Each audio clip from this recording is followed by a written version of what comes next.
he's done this 4 or 5 times now. When he gets beat, he doesn't like it. But he normally acts in a pretty petulant way. And to be honest, this is kind of expected. But what wasn't expected was, look at the reaction from Luke. It's like, mate, I couldn't care less. What happens when the calm of the oki shatters? When the handshake, that tiny symbol of sportsmanship, turns into a weapon? Darts has always prided itself on respect. 2 players, 1 board, and the silent agreement to let the arrows do the talking. But every once in a while, that agreement breaks. From a shin-kick in Edinburgh to a walk-off in disbelief, to the social media storms of modern darts, these are the rare moments when tempers flared brighter than the tungsten. Moments that made fans gasp, officials panic, and opponents refuse to even look each other in the eye. This is 0% respect, the most disrespectful moments in darts history. Before the fireworks, darts was a very different world. 1970s, when televised darts first flickered onto British screens, the sport wasn't built for drama, at least not the kind we see today. Players smoked on stage, pints lined the floor, and the crowd roared through the haze. It was part pub, part theatre, but documentation? Almost none. Matches were rarely filmed start to finish. And even when they were, the focus was on scoring, not squabbles. That's why you'll hear plenty of folklore from that time, stories passed around pubs about thrown words, angry glances, or worse, but few that can actually be verified. The truth is, darts' early TV years were too loose, too unfiltered, and too undocumented for us to know what really happened between players. Still, the tension was there. You could feel it bubbling beneath the laughs, the beer, and the bravado. Because darts might have looked like a game played for fun, but pride was everything. And when the sport stepped out of the pub and into the spotlight, that pride finally exploded for the world to see. Little did anyone know, the first truly disrespectful moment in televised darts history was just around the corner, and it involved 2 men who couldn't stand each other. Bristow and Jocky Wilson. It's 1983. The World Cup of Darts is in full swing in Edinburgh, the kind of tournament where national pride mixes with pub rivalry, and every throw feels personal. Representing England, Bristow, the crafty Cockney, already a 5-time world champion in waiting, sharp-tongued, swaggering, and completely unapologetic about it. He was darts' first real superstar, part talent, part attitude. Representing Scotland, Jocky Wilson, the working-class hero from Fife, beloved for his humour and his heavy scoring, but notorious for his fiery temper. To his fans, he was a proud Scotsman taking on the English establishment. To Bristow, just another target to wind up. The 2 couldn't have been more different, and they knew it. For years, they'd needled each other, both on stage and off. But in Edinburgh, that rivalry boiled over. As the announcer called out the players to the stage, representing England, Bristow. Bristow stepped forward to the roar of the crowd, but before he even reached the oki, Wilson stormed toward him and kicked him in the shin. That's right, a full-on kick. Bristow later recalled it vividly in his autobiography. He said he grabbed Wilson by the throat before officials and teammates dragged them apart. Bristow walked on stage bleeding, shaken, but ready to play. And incredibly, he still won. The footage doesn't exist. Darts wasn't yet filming every match, but the story became legend, confirmed by both players and repeated in official summaries for decades. Fans who saw it said the atmosphere in the hall was electric, a mixture of disbelief, laughter, and pure tension. This wasn't polite competition anymore, it was personal, and that's what made it unforgettable. Bristow, always the showman, turned the incident into part of his myth. Wilson, for all his charm, never quite escaped it. It wasn't just a kick, it was the moment darts realized it had entered a new era, one where emotion could explode in front of the cameras. Because this wasn't snooker or golf or even football. This was darts, and the stage was as much a battlefield as the board itself. But if 1983 showed the sport's wild side, what came next revealed something deeper. What happens when the chaos isn't aimed at your opponent, but at yourself? 1 year later, Jocky Wilson was back at the Embassy World Championship, the crown jewel of the darts calendar. The bright lights, the thick smoke, the famous lakeside crowd humming with beer-fueled energy. Wilson was chasing another shot at glory, but behind the grin and the jokes, the toll was showing. He'd been living the hard darts life, the one with late nights, endless exhibitions, and more drinks than checkouts. By the time he reached the semi-final against Dave Whitcomb, the match had turned into a marathon. Both men were battling fatigue, but Wilson was visibly struggling. He lost 6 to 4 inches, a draining contest that pushed him to the edge. And then, the moment that's gone down in darts folklore. As Wilson turned to leave the stage, he stumbled and fell flat on his face, right there in front of the crowd and the cameras.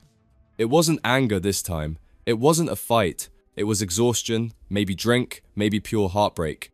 But it was another kind of loss of control, one that said just as much about the sports culture at the time. This was the darts world of the 1980s, brilliant, brutal, and completely unfiltered.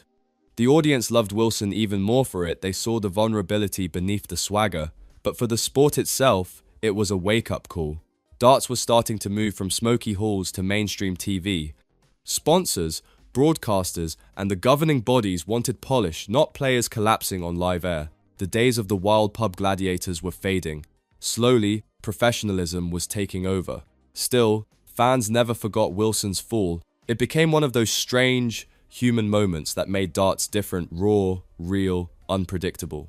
And ironically, for all his flaws, it's part of why Jocky Wilson remains one of the sport's most beloved figures. He was fiery, fearless, and deeply human, sometimes too human for his own good. But the age of the rebels wasn't over yet. In fact, the next great act of onstage disrespect would come from a man who seemed born to stir the pot, and it would unfold under the blinding lights of the biggest stage in darts, the PDC World Championship Final. By the early 2000s, darts had changed. Gone were the smoky pubs, in came the packed arenas, the pyrotechnics, and the rise of one unstoppable force, Phil Taylor. The power wasn't just winning, he was dominating. Finals stopped being contests and started looking like coronations.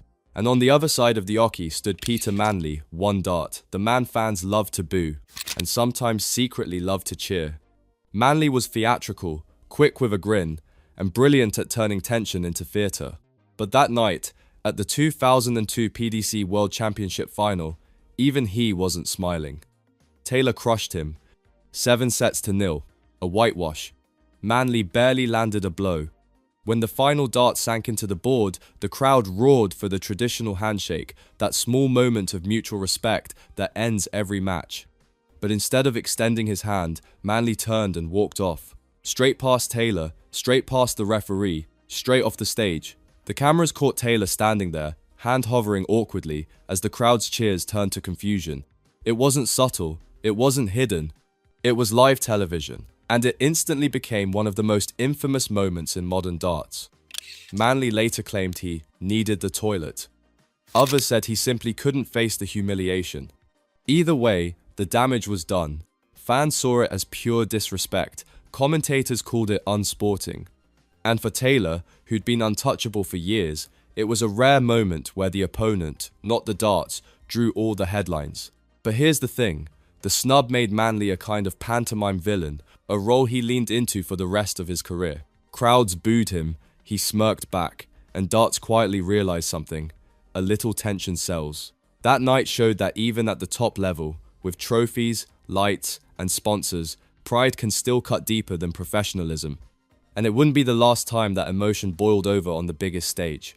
Because the next wave of disrespect wouldn't just come from bruised egos, it would come from a new generation that grew up on camera, where every glance, gesture, and argument could go viral. Fast forward to the 2010s. Darts has become a global entertainment machine, broadcast in HD, dissected on Twitter, and played in front of thousands. The players aren't just athletes anymore, they're personalities.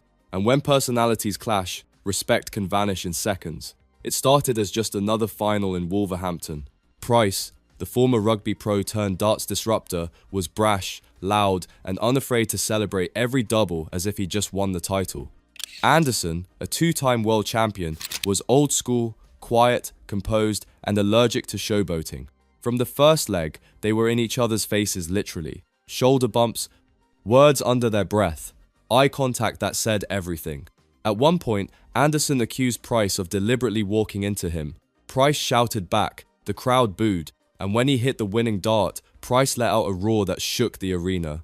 The next morning, the Darts Regulation Authority hit him with the biggest fine in the sport's history, later reduced on appeal for bringing the game into disrepute.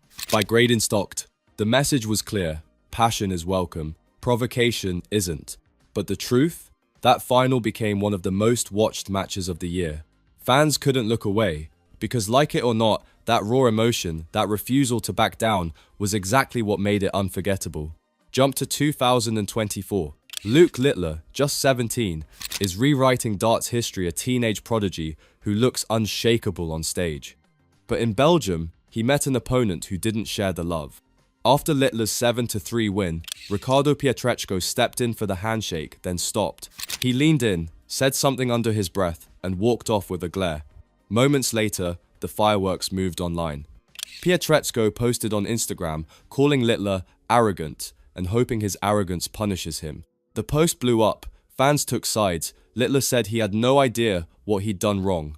Within a day, Pietreczko apologized, but the clip of the exchange had already been viewed millions of times.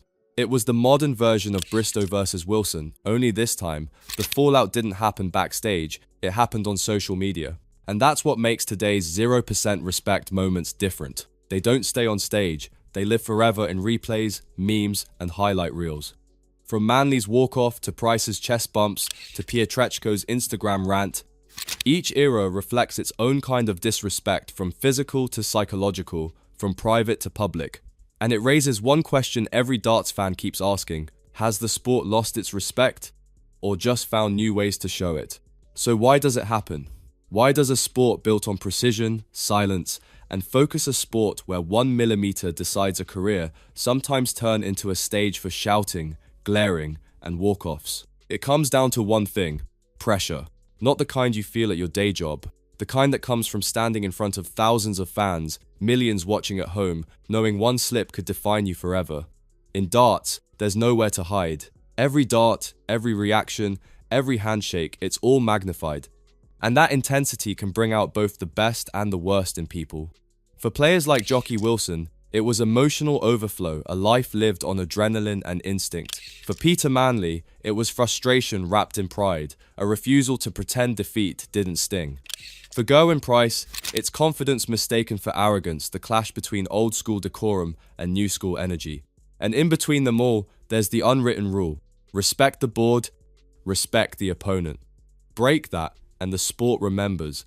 Because in darts, disrespect doesn't just vanish after the match, it becomes legend. The shin-kick, the fall, the snub, the chest bump, they live on as cautionary tales, retold for decades. Yet, here's the twist: those same moments also made darts bigger.